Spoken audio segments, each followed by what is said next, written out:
Dear students, आज हम discuss करने जा रहे हैं अल्केन्स, अल्कीन्स और अल्काइंस, और हम फंक्शनल ग्रुप के बारे में भी डिस्कस करेंगे। कल के वीडियो लेक्चर में हमने हाइड्रोकार्बन्स को डिस्कस किया था। Dear students, now you know that hydrocarbons वो कंपाउंड्स होते हैं that entirely contain carbon and hydrogen atoms. इनमें केवल कार्बन और हाइड्रोजन एटम्स प्रेजेंट होते हैं, और ये हाइड्रोकार्बन जो होते हैं दे में बी सैचुरेटेड हाइड्रोकार्बन। और आज हम इसके दो ही टाइप को डिस्कस करेंगे, सैचुरेटेड हाइड्रोकार्बन और दूसरा जो है अनसैचुरेटेड हाइड्रोकार्बन। पिछले वीडियो लेक्चर में हमने एक एरोमेटिक हाइड्रोकार्बन को भी डिस्कस किया था। सो सैचुरेटेड हाइड्रोकार्बन वो हाइड्रोकार्बन्स होते हैं इन विच different carbon atoms they are held together with carbon-carbon single bond. So here in saturated hydrocarbons we have entirely carbon-carbon single bonds. Since each carbon is tetrahedral, so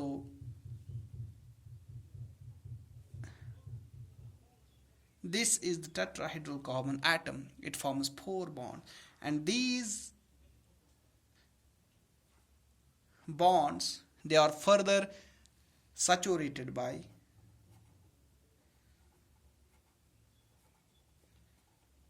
hydrogen atoms.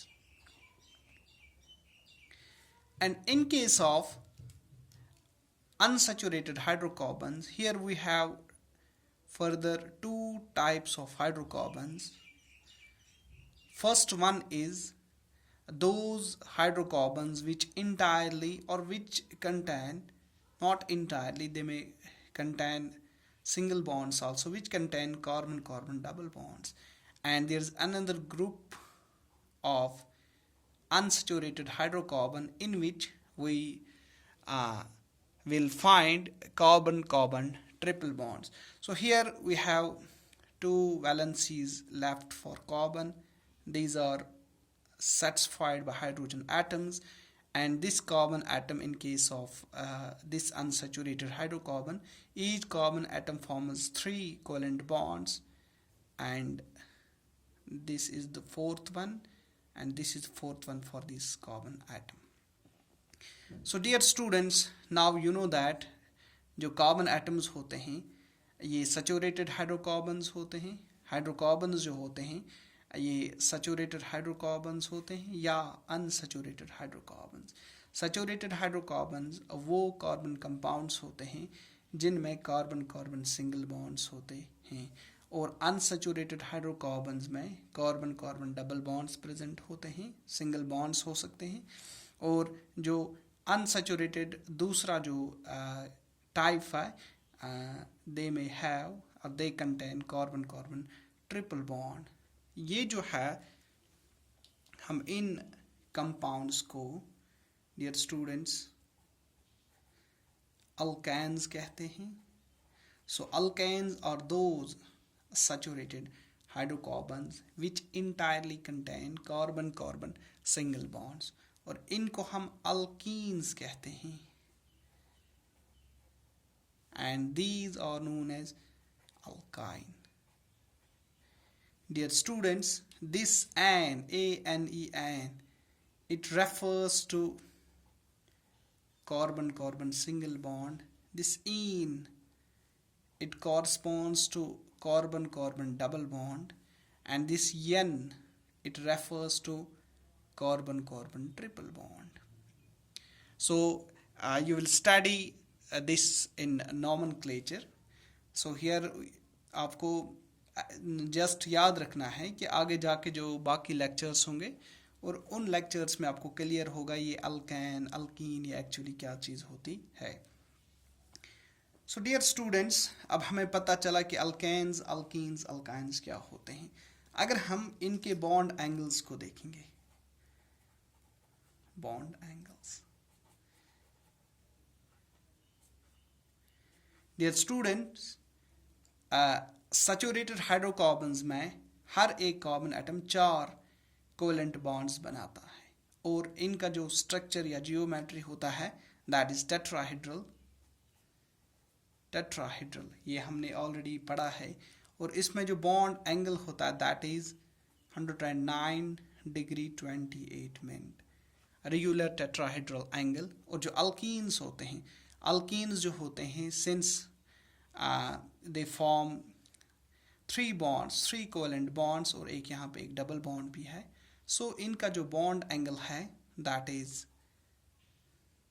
120 degree. और यहाँ पे जो bond angle है this is clearly visible, this is 180 degrees. So dear students, on the basis of bond angle, here in these two cases, in unsaturated hydrocarbon we have higher bond angles, higher bond angles, and due to these higher bond angles we have the angle strain.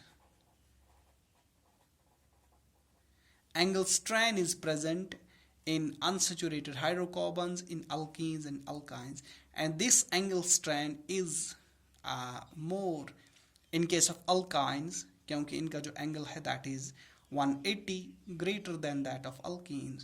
सो यहाँ पे angle strain present होता है, but in case of alkanes यहाँ पे angle strain नहीं होता है. सो ये एंगल स्ट्रेन के कारण इनकी रिएक्टिविटी पे असर पड़ता है. ये उतने स्टेबल नहीं होते हैं अल्काइंस या अल्कीन्स, और दैट इज़ वाई ये ज़्यादा रिएक्टिव बन जाते हैं. अल्काइंस जो होते हैं एंगल स्ट्रेन के कारण इनकी रिएक्टिविटी बढ़ जाती है, और अल्कीन्स जो होता है इनका एंगल स्ट्रेन भी कुछ है, that is why they also are reactive. और अल्केन्स जो होते हैं वो रिएक्टिव नहीं होते हैं, we can say they are almost unreactive. So इस एंगल स्ट्रेन को अगर हम यहाँ पे रिएक्टिविटी के तौर पे अगर हम डिस्कस करेंगे डियर स्टूडेंट्स, सबसे ज़्यादा ये रिएक्टिव है, और अल्कीन्स और लेस रिएक्टिव दैन अल्काइंस, और alkanes are least reactive, or we can say they are almost unreactive. Dear students, यहाँ पे रिएक्टिविटी में एक एंगल स्ट्रेन का कंसेप्ट है, और दूसरा कंसेप्ट ये है कि अल्केन्स में जो बॉन्ड्स होते हैं चारों कोवेलेंट बॉन्ड्स होते हैं और सिग्मा बॉन्ड्स होते हैं और बहुत स्ट्रॉन्ग स्टेबल बॉन्ड्स होते हैं.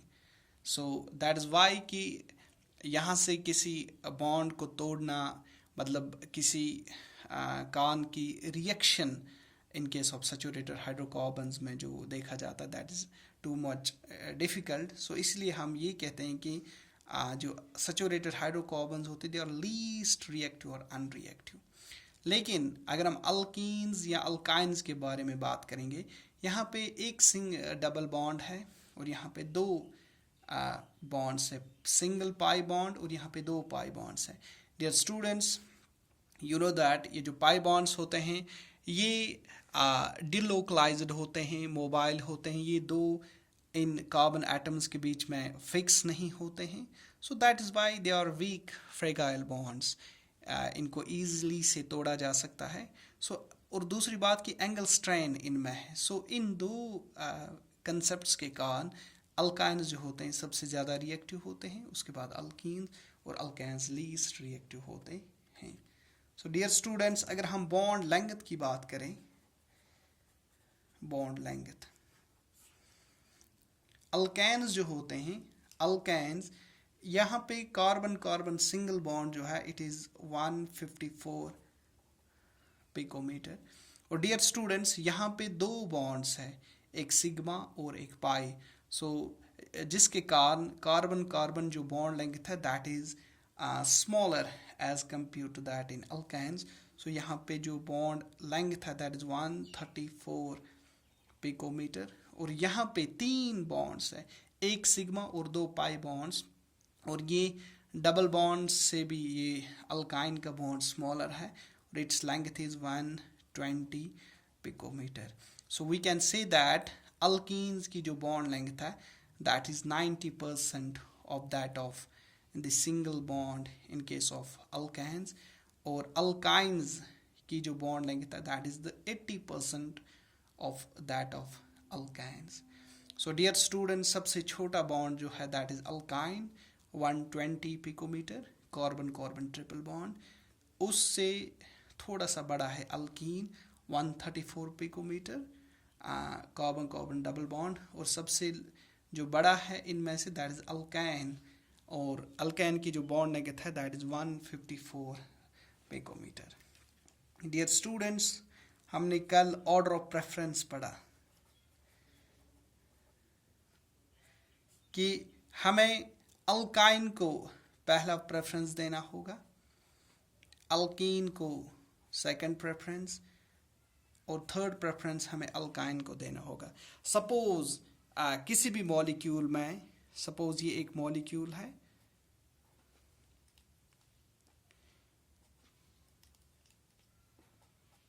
This is a molecule. अगर हम इसकी वैलेंसी को सेटिस्फाई करेंगे, ये कार्बन एक बॉन्ड कार्बन के साथ, तो 3 हाइड्रोजन इसके साथ जुड़ेंगे, यहाँ पे 2 हाइड्रोजन जुड़ेंगे और यहाँ पे 1 हाइड्रोजन जुड़ेगा. ये कार्बन 3 और 1 बॉन्ड बनाता है, हो गए 4. सो यहाँ पे हम हाइड्रोजन्स को प्लेस कर सकते हैं, तो कार्बन्स की वैलेंसी भी बराबर होगी. सो डियर स्टूडेंट्स, ये जो कंपाउंड है hydrocarbon, it contains all the 3 carbon carbon single. अगर यहाँ पे हम कार्बन कार्बन डबल बॉन्ड बनाएंगे, सपोज यहाँ पे हम बनाएंगे C, और यहाँ पे कार्बन कार्बन डबल बॉन्ड बनाएंगे, तो हम वैलेंसीज को फिर सेटिस्फाई कर सकते हैं. जैसे कि यहाँ पे 1 2 3, यहाँ पे 1 हाइड्रोजन आएगा, यहाँ पे 2 hydrogens. So dear students, this molecule it contains carbon carbon single bond, carbon carbon double bond, or carbon carbon triple bond. So you may have confusion whether we call this molecule as alkane or alkene or alkyne. So ऐसी conditions में हमें ये order of preference को utilize करना होगा, इस concept को, कि अगर triple bond इस molecule में present होगा, we call it as alkyne, preference first देंगे. If this triple bond is not present, single और double bond किसी भी मॉलिक्यूल में प्रेजेंट है, तो हम इसको अल्कीन के नाम से जानेंगे. अगर ये 2 बॉन्ड नहीं होंगे तो डेफिनेटली कोई कंफ्यूजन का मौका ही नहीं है. So that will be the alkyne. So this is how we give the order of preference. So the alkynes are given first order, then followed by alkenes, and lastly the alkynes. So dear students, now coming to general formula. Alkanes जो होते हैं they are represented by general formula CnH2n + 2, और n जो है n is the number of carbon atoms. और alkenes की जो general formula है दैट इज CnH2n, और अल्काइन्स की जो जनरल फॉर्मूला है CnH2n - 2. डियर स्टूडेंट्स, अगर हम कार्बन को नंबर ऑफ कार्बन्स यहाँ पे 2 लेंगे, n = 2, so this will become C2H, 2 2s are 4 + 2 that is 6. अगर यहाँ पे n = हम 2 लेंगे, सो this is C2H, 2 × 2 that is 4, क्योंकि n यहाँ पे 2 है, 2 × 2 that is 4, यहाँ पे 2 × 2 + 2 है, सो 4 + 2 that is H, यहाँ पे 6 है. सो यहाँ पे अगर हम n को 2 लेंगे, so it is Cn, n is 2, then H 2 × n that is 2 × 2 that's 4 - 2, it comes out to be 2. So dear students, अगर हम इनके स्ट्रक्चर्स को यहाँ पे कंस्ट्रक्ट करेंगे, यहाँ पे 2 कार्बन है, it belongs to family of alkane, so we have a single bond between these two carbon atoms. So यहाँ पे दो कार्बन है, since this has been constructed from general formula of alkenes, so यहाँ पे carbon carbon double bond है. So यहाँ पे जो कार्बन है, since it belongs to the group of alkyne, so यहाँ पे कार्बन कार्बन ट्रिपल बॉन्ड है. सो डियर स्टूडेंट्स, यहाँ पे फिर हम वैलेंसी को सेटिस्फाई करेंगे, सैचुरेट करेंगे बाय हाइड्रोजन एटम्स. एक कार्बन दूसरे कार्बन के साथ जुड़ा हुआ है और इसके साथ तीन कार्बन जुड़ेंगे लाइक दिस. और सिमिलरली यहाँ पे दो बॉन्ड्स बनते हैं और यहाँ पे और दो बॉन्ड्स हाइड्रोजन बनाएंगे. इस तरह भी दो बॉन्ड्स बनाएगा. और यहाँ पे ये कार्बन ऑलरेडी तीन बॉन्ड्स बना चुका है, so it will form only a single bond. It will get saturated by one hydrogen atom. Similarly यहाँ पे एक हाइड्रोजन एटम आएगा. So this is an alkane जिसको हम इथेन कहते हैं. डियर स्टूडेंट्स, आप कंफ्यूज मत हो जाओ क्योंकि हम पढ़ेंगे नोमेनक्लेचर में इसको हम कैसे इथेन कहेंगे.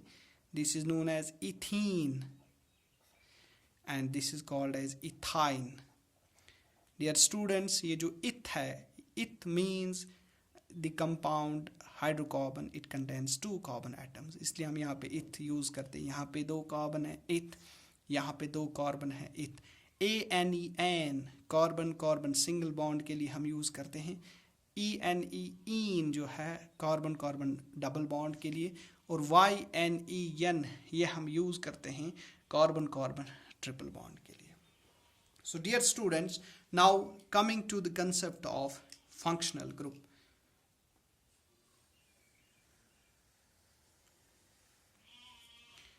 Functional group.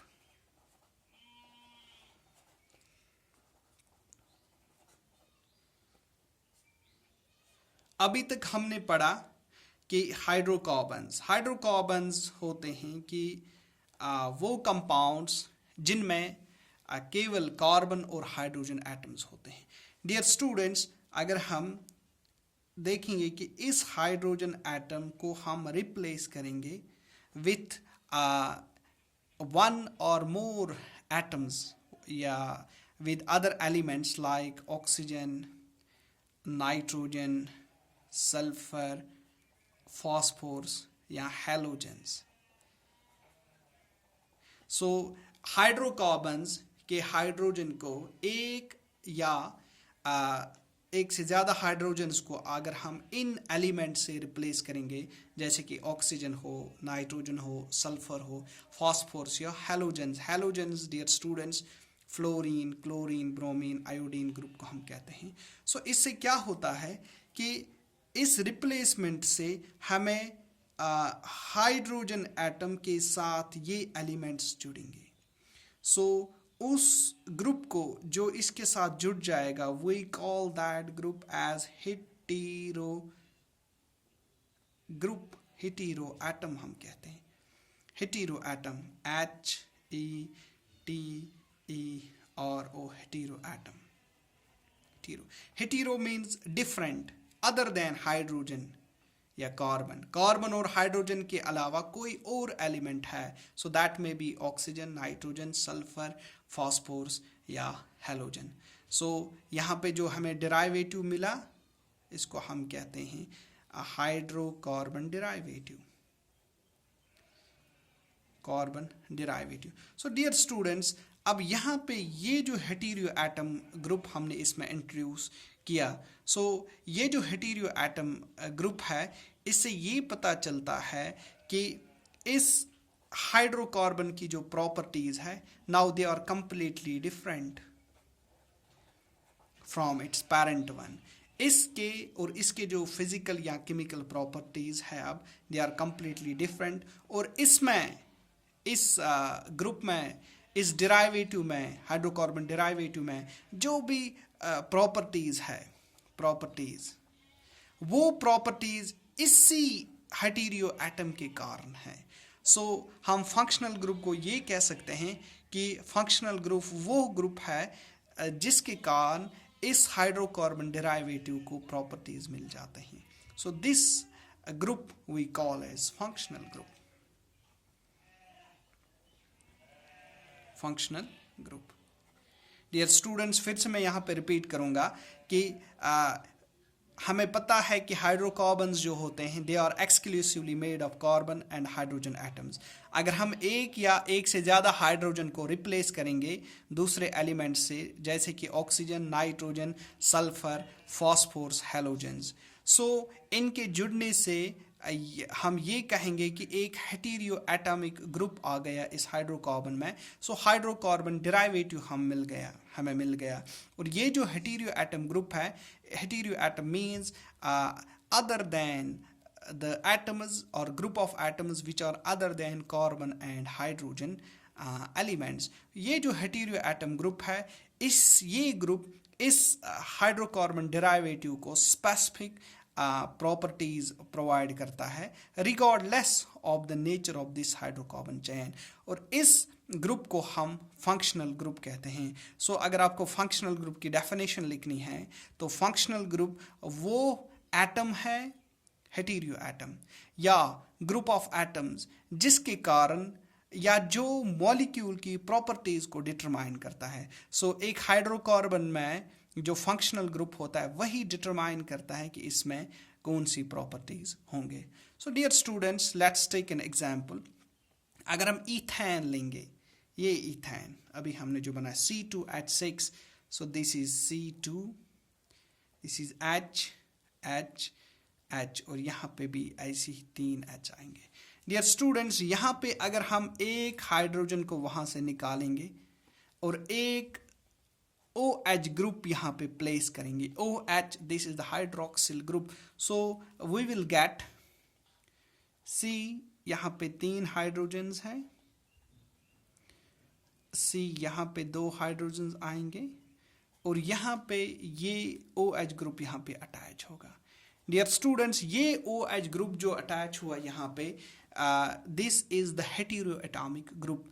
अगर हम इनकी प्रॉपर्टीज को डिस्कस करेंगे डियर स्टूडेंट्स, ये हाइड्रोकार्बन है, simplest hydrocarbon, and this is the hydrocarbon derivative. और ये जो है ये हाइड्रोकार्बन, इसको हम कहते हैं ईथेन, इट इज ईथेन, और इसका जो डेरिवेटिव है it is ethanol, ethanol. Dear students, दोनों जो कंपाउंड्स हैं ईथेन और इथेनॉल, इनकी फिजिकल केमिकल प्रॉपर्टीज दोनों डिफरेंट है। Suppose this exists as a gas at room temperature, this exists as a liquid at room temperature। Ethanol जो है हम इसको एज एंटीसेप्टिक माइक्रो ऑर्गेनिजम्स की ग्रोथ को स्टॉप या स्लो करने के लिए यूज़ करते हैं, या hypnotic as a hypnotic use करते हैं to induce sleep. So it has a medicinal value. लेकिन इन जो ईथेन है, ईथेन में ये प्रॉपर्टीज़ एंटीसेप्टिक या हिप्नोटिक प्रॉपर्टीज़ नहीं हैं। इथेनॉल जो है ये सोडियम के साथ रिएक्ट करता है, सोडियम इथोक्साइड बनाता, हाइड्रोजन गैस रिलीज होता है वहाँ रिएक्शन में, लेकिन ईथेन जो है वो सोडियम के साथ रिएक्ट नहीं करता है। सो यहाँ पे कहने का मकसद ये है कि ये दोनों जो कंपाउंड्स हैं इनकी प्रॉपर्टीज़ कम्प्लीटली डिफरेंट है। और इसकी जो ये डिफरेंट प्रॉपर्टीज़ है कि एंटीसेप्टिक है, हिप्नोटिक है, या सोडियम के साथ रिएक्ट करता है, या लिक्विड है, all these properties they correspond to this OH group, जिसको हम फंक्शनल ग्रुप कहते हैं और जिसको अल्कोहलिक ग्रुप कहते हैं, alcohol. So dear student, this is what the concept of functional group is.